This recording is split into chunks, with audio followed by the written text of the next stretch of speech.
नमस्कार विद्यार्थी मित्रांनो. फर्स्ट इयर इंजिनिअरिंग साठी सीईटी आणि जेईच्या स्कोर वरतीची ऍडमिशन प्रक्रिया दरवर्षी घेतली जाते. त्यासाठी आजपासून म्हणजे 14 जुलै पासून रजिस्ट्रेशनची प्रोसेस चालू झालेली आहे. आता हे शेड्यूल साधारणतः कशा प्रकारे आहे ते थोडंसं आपण बघूया. आता ही वेबसाईट ही ऍडमिशन प्रोसेस कोणत्या वेबसाईटवरती कंडक्ट केली जाते तर महासीईटी.org या वेबसाईटवरती जर तुम्ही गेला तर तिथं बीई बीटेक हा ऑप्शन तुम्हाला दिसेल.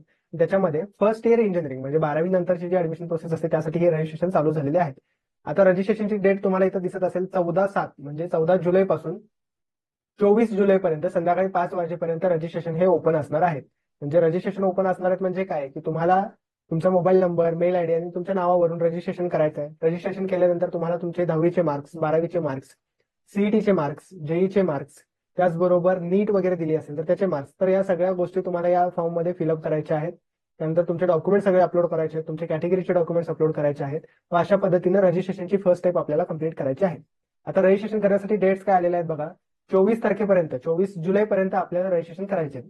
आता इथं स्टार मार्क दिलेला तुम्हाला दिसत असेल. स्टार मार्क याचा अर्थ काय तर ही डेट जी आहे ती पुढे परत एक्सटेंड होऊ शकते. सध्या असं आपण पकडून चालूया की 24 तारीख ही शेवट असणार आहे, पण दरवर्षी डेट्स एक्सटेंड होतात. सो ह्या 24 तारखेनंतर पुन्हा एकदा डेट वाढवून मिळण्याची शक्यता आहे, पण आपल्याला सेफ्टीसाठी 24 तारखेच्या अगोदर रजिस्ट्रेशन करायचे.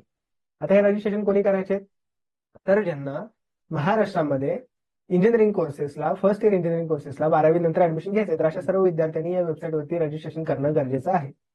आता ही 24 तारखेपर्यंत जाईल. त्याच्यानंतर रजिस्ट्रेशन केल्यानंतर आपल्याला डॉक्युमेंट्स व्हेरिफिकेशन करायचं असतं. आता डॉक्युमेंट व्हेरिफिकेशन करण्यासाठी आपल्याला 2 ऑप्शन दिलेले आहेत. पहिला ऑप्शन आहे तो म्हणजे ई स्क्रुटिनी, म्हणजे काय की ऑनलाईन डॉक्युमेंट व्हेरिफिकेशन हा ऑप्शन आपल्याला सिलेक्ट करायचा आहे. डॉक्युमेंट व्हेरिफिकेशन म्हणजे काय, आता आपण फॉर्म भरणार आहे या फॉर्म मध्ये आपल्याला आपले सगळे ओरिजिनल डॉक्युमेंट्स हे अपलोड करायचे असतात. हे अपलोड केलेले डॉक्युमेंट्स बरोबर आहेत का नाही हे चेक आपल्याला व्हेरीफाय करून घ्यायला लागतात. हे व्हेरीफाय करून घ्यायला आपल्याला 2 ऑप्शन मिळणार. एक आहे तो ऑनलाईन व्हेरिफिकेशन. ऑनलाईन व्हेरिफिकेशन मध्ये तुम्हाला कोणत्याही सेंटरवरती जायची गरज नसते. सीईटी सेल कडून किंवा एखाद्या एफसी सेंटर कडून तुमचे डॉक्युमेंट्स व्हेरीफाय केले जातील व तुमच्या लॉगिन मध्ये व्हेरिफिकेशनची स्लिप ही जनरेट होईल तुमचे सगळे डॉक्युमेंट्स व्हेरीफाय झाल्यानंतर. दुसरा ऑप्शन असतो फिजिकल व्हेरिफिकेशन. फिजिकल व्हेरिफिकेशन मध्ये तुम्हाला तुमचा भरलेला रजिस्ट्रेशनचा फॉर्म, तुमचे सगळे ओरिजिनल डॉक्युमेंट्स व एखादं सेंटर तुम्हाला सिलेक्ट करावं लागतं, डेट सिलेक्ट करायला लागतं आणि स्लॉट सिलेक्ट करायला लागतो.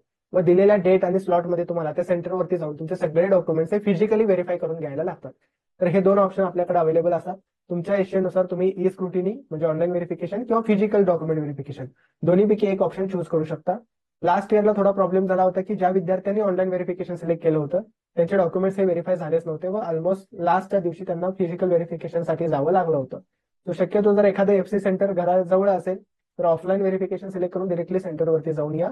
सेंटर खूप लांब असेल तर मग ऑनलाईन व्हेरिफिकेशन हा ऑप्शन तुम्ही सिलेक्ट करू शकता. तर हे डॉक्युमेंट्स व्हेरीफाय तुम्ही कधीपर्यंत करू शकता तर 25 जुलै संध्याकाळी 5 वाजेपर्यंत कंपल्सरी तुम्हाला डॉक्युमेंट्स व्हेरिफिकेशन करायलाच लागणार आहे. तुम्हाला ऑनलाईन व्हेरिफिकेशनही करू शकता, ऑफलाईनही करू शकता, पण दोन्हीपैकी एक डॉक्युमेंट व्हेरिफिकेशन तुम्हाला हे करावंच लागणार आहे. त्यानंतर काय दिलेलं आहे बघा, display of provisional merit list. म्हणजे आपल्याला यावर्षीच्या ऍडमिशन प्रोसेसमध्ये पार्टिसिपेट करायचं आहे हे आपल्याला सीईटी सेलला इन्फॉर्म करायला लागतं. त्याच्यासाठी आपण हे रजिस्ट्रेशन करतो. आता समजा 100 मुलांनी रजिस्ट्रेशन केले असतील तर आपल्याला अजून माहिती नाही की माझ्यापेक्षा जास्त स्कोरची अजून मुलं किती आहेत, माझ्यापेक्षा कमी स्कोरची मुलं किती आहेत, माझं रँकिंग किती आहे. जनरली जेईच्या रिझल्टवरती आपल्या ऑल इंडिया रँक्स लिहून आलेल्या असतात, मात्र सीईटीच्या रिझल्टवरती अशा कोणत्याही प्रकारची रँक लिहिलेली नसते. सो आपल्याला आपली राज्यामध्ये काय रँक आहे ही रँक जर माहिती करून घ्यायची असेल तर हे रजिस्ट्रेशन करावं लागतं. व रजिस्ट्रेशन केल्यानंतर ना प्रोव्हिजनल मेरिट लिस्ट लागते. आता ती किती तारखेला लागणार आहे तर 27 ही तारीख जनरली यांनी दिलेली आहे. कदाचित एक्सटेंड ही होऊ शकते पुढे, पण सध्या तरी 27 तारीख प्रोव्हिजनल मेरिट लिस्टची दिलेली आहे.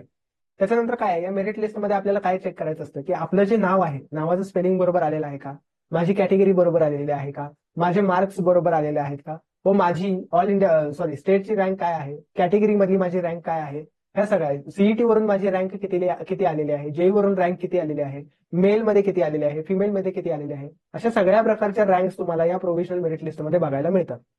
आता समजा याच्यामध्ये तुमच्या काहीतरी मिस्टेक झाली असेल, तुमच्या नावाचं स्पेलिंग चुकलं असेल, तुमचे मार्क्स चुकीचे आले असतील तर तुम्ही तसे ग्रीव्हन्सेस सबमिट करू शकता. ज्या काही क्युरी असतील तुमच्या त्या तुम्ही सबमिट करू शकता. व ह्या सगळे करेक्शन्स रिसिव्ह केल्यानंतर हे साधारणतः 28 ते 30 तारखेदरम्यान हे सगळे ज्या काही मुलांच्या कंप्लेंट्स आल्या असतील त्या सीईटी सेल कडून असेप्ट केल्या जातील व त्यानंतर एक फायनल मेरिट लिस्ट लागेल. आता या फायनल मेरिट लिस्टमध्ये जी तुमची रँक असेल ती रँक तुमची फायनल कन्सिडर केली जाईल व त्या पद्धतीनेच तुम्हाला कॉलेजेस हे अलॉट केले जाणार आहेत. तर ही फायनल मेरिट लिस्ट साधारणतः 2 तारखेला लागणार आहे. आता इथून पुढचं शेड्यूल मात्र अजून दिलेलं नाही. आता याच्या पुढचं शेड्यूल कसं असतं साधारणतः तर फायनल मेरिट लिस्ट लागल्यानंतर ना सीट मॅट्रिक्स येते, म्हणजे यावर्षी कोणकोणते कॉलेजेस असणार आहेत, त्याच्यामध्ये किती सीट्स असणार आहेत, कॅटेगरीनुसार ब्रांच किती नवीन आलेले आहेत, हे सगळं आपल्याला ते सीट मॅट्रिक्स आल्यावरती कळतं. व त्याच्यानंतर आपल्याला कॉलेजचे ऑप्शन्स फिलअप करायचे असतात. सध्या फक्त फायनल मेरिट लिस्ट पर्यंत शेड्यूल हे सीईटी सेलच्या वेबसाईटवरती आलेलं आहे. तिथून पुढचं शेड्यूल ही अवेलेबल होऊन जाईल लवकरच. मात्र आता आपल्याला काय काळजी घ्यायचं आहे की 24 तारखेच्या अगोदर आपल्याला सीईटी सेलच्या वेबसाईटवरती रजिस्ट्रेशन करायचं आहे. रजिस्ट्रेशन करताना जे काही डॉक्युमेंट्स लागतात ते सगळे ओरिजिनल डॉक्युमेंट्स आपल्याला या ठिकाणी अपलोड करायला लागतात. या संदर्भात तुम्हाला काही डाऊट्स असतील तर कमेंट बॉक्समध्ये विचारू शकता. व अशाच इन्फॉर्मेटिव्ह व्हिडिओसाठी आरंभ करिअर ॲडवायझरच्या युट्यूब चॅनलला सबस्क्राईब करा. थँक्यू.